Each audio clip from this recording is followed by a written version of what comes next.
Bonjour Rémi Bossu. Bonjour. Merci d'être avec nous ce matin. Bon, on sait où il a eu lieu le prochain séisme. C'était hier soir vers 18h40 dans l'ouest de la France avec un épicentre estimé entre La Rochelle et Niort. Il y a eu des répliques ce matin, une réplique, on va y revenir tout à l'heure. D'abord, les secousses ont été ressenties donc jusqu'à Tours, mais aussi Bordeaux, Poitiers et Nantes. Il est entre 5 et 6 sur l'échelle de Richter. On ne peut pas être plus précis ? Alors, en fait, c'est toujours compliqué parce que on a différentes mesures possibles de la magnitude. Celle qui est autour de 5-6, c'est ce qui mesure vraiment un peu ce que beaucoup de gens ont reporté, c'est-à-dire vraiment comme un coup de pied, quelque chose de très bref et violent. Si on regarde, ce n'est pas forcément ce qui caractérise les dégâts. Ce qui caractérise les dégâts, c'est aussi la durée de la secousse. Oui. Et donc, si on regarde plus sur la durée, on se retourne, on a des mesures différentes qui donnent vers 5. Donc, si vous voulez, c'est un peu pour ça, de manière très schématique, on mesure quelque chose qui est plus à haute fréquence, donc vraiment l'effet que ressentent les gens violemment, et quelque chose qui va être plus caractéristique des dégâts. Sur la longueur, d'accord. Alors, a priori, un seul blessé léger. Oui. On commence à découvrir ce matin des dégâts quand même importants, notamment autour de la Laigne, puisque cette commune, la quasi-totalité de la commune a été évacuée. Quand on voit cette magnitude-là, le bilan, il aurait pu être plus lourd ? Là, ce qu'on voit, c'est que les dommages sont quand même concentrés sur des bâtiments anciens. Oui. On voit beaucoup, autour d'une église. exactement, les églises. Matin. On voit beaucoup de choses qui sont des pierres qui tombent. On n'a pas d'effondrement. Il faut quand même, voilà, on est loin des effondrements. On a des fissures dans des bâtiments anciens. On a un mur qui s'est effondré, qui aurait peut-être pu s'effondrer en cas de forte pluie, etc. Oui. Donc on est quand même.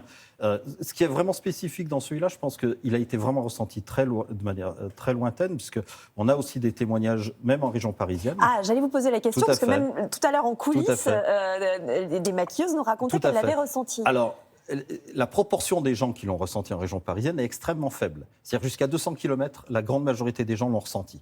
À 400 km, des gens, c'est très très faible. Au-delà de 400 km, ça devient anecdotique, sauf que mais c'est possible. C'est possible si vous êtes totalement au calme à ce moment-là, si vous êtes dans des conditions en hauteur dans un bâtiment, etc., etc. Et surtout, quand vous avez des millions de personnes en région parisienne, il suffit qu'il y ait un très très faible pourcentage qui l'ont ressenti pour qu'on ait des rapports. Mais oui, ça reflète aussi la densité de population. Cette zone de l'ouest de la France est-elle une zone à risque sur le plan sismique ? Si vous regardez le zonage sismique de la France, c'est en zone modérée. Oui. Donc, ce n'est pas quelque chose d'inattendu. On a des séismes typiquement de cette magnitude qui peuvent arriver. Donc, non, ce n'est pas une surprise. D'accord. Est-ce que vous pouvez nous rappeler et nous expliquer ce qui se passe lorsque la Terre tremble ?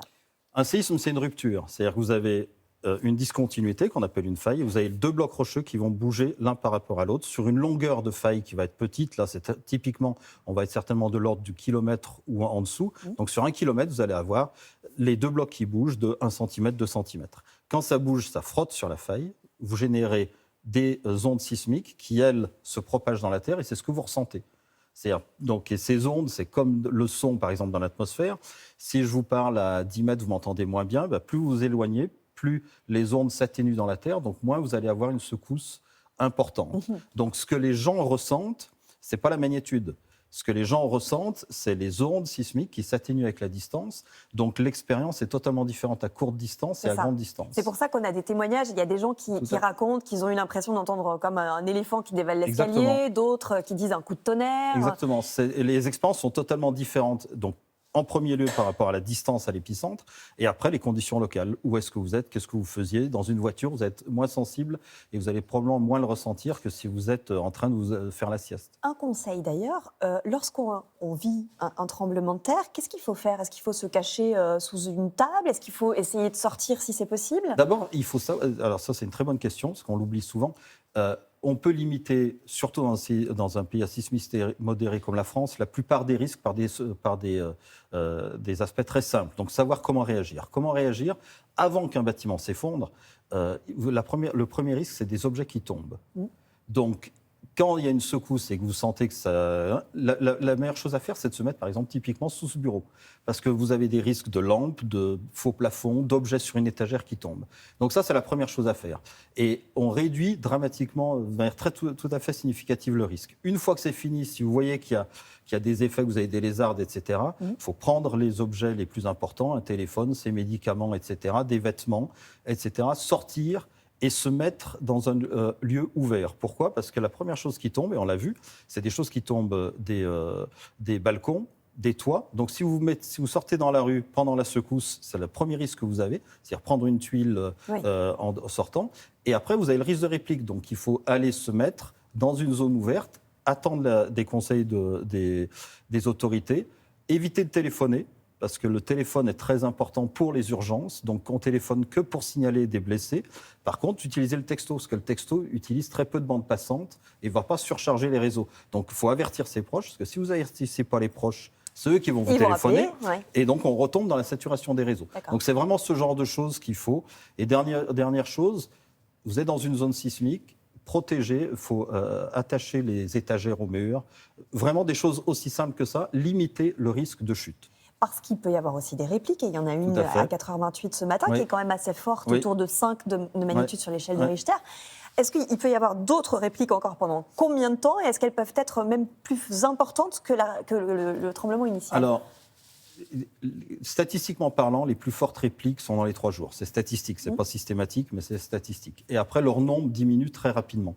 C'est-à-dire que et la durée va dépendre de la région et de la magnitude du séisme initial. En Turquie, vous vous rappelez du séisme du 6 février, on a encore énormément de répliques. Mais beaucoup encore moins, aujourd'hui, bien sûr, et puis ça va durer des années. Mais on part d'un séisme de 7,8. Et je rappelle, quand on monte de 1 en magnitude, on multiplie la puissance par 32. Donc, si vous passez de 5 à 7, vous êtes 1000 fois supérieur. Donc là, on peut penser qu'on va avoir des répliques encore pendant quelques jours. Normalement, on a passé, en tout cas statistiquement, le scénario le plus probable, c'est qu'on a certainement eu les répliques les plus fortes. Mais certainement qu'il va y avoir dans les jours qui viennent, ou dans la semaine qui vient, ou dans les quelques semaines qui viennent, on peut avoir encore quelques répliques ressenties. Et ça, on ne peut pas l'anticiper, parce que je croyais qu'il y avait des systèmes de surveillance des zones sismiques. Est-ce que ce tremblement de terre-là, il n'y a pas des activités qui peuvent laisser penser que la terre va trembler? On aurait adoré ça, ça fait depuis les années 70. Dans les années 70, on était persuadé qu'on serait capable de prédire les séismes. Pour l'instant, on s'est toujours trompé, on n'arrive pas. C'est une explication. Alors, il y a vraiment un débat en termes dans la communauté scientifique, c'est de savoir si un jour on sera même capable de le faire ou ça restera totalement imprévisible. On a tout essayé, notamment il y a des endroits où on a instrumenté des zones où on attend des séismes, des zones de faille où on attend des séismes. Par exemple, San Andreas, j'imagine, aux États-Unis, c'est le Big One que l'on craint. Exactement. Donc il y a eu sur une section de la faille de San Andreas, la zone de Parkfield, qui a été instrumentée pendant 40 ans. On attendait un séisme parce qu'on avait des séismes très réguliers de magnitude 6 dans cette zone. Et quand il a eu lieu, c'était avec 20 ans de retard. Et on n'a rien vu sur les signaux. On avait instrumenté électromagnétique, sismique, tout ce qu'on pouvait faire. On n'a absolument rien vu qui pouvait prédire. Donc, est-ce qu'un jour on sera capable de le prédire? On ne sait pas. En tout cas, on n'a pas de piste aujourd'hui. Et c'est pour ça que le point important, c'est vraiment de se préparer, parce que ça reste imprévisible. Et si vous voyez un peu ce que les gens racontent, ce qui est effrayant, c'est la surprise. C'est-à-dire, on est pris par surprise et on a un peu le sentiment que le sol se dérobe sous nos pieds. Donc ça, c'est très perturbant psychologiquement pour les gens. Donc se former quand on est dans une zone sismique modérée ou élevée comme on le fait au Japon par exemple. Et vous nous avez... Ou les Antilles. Exactement, oui, on en parlait tout à l'heure et vous nous avez rappelé quelques bons conseils ce matin. Merci Rémi d'être venu nous voir.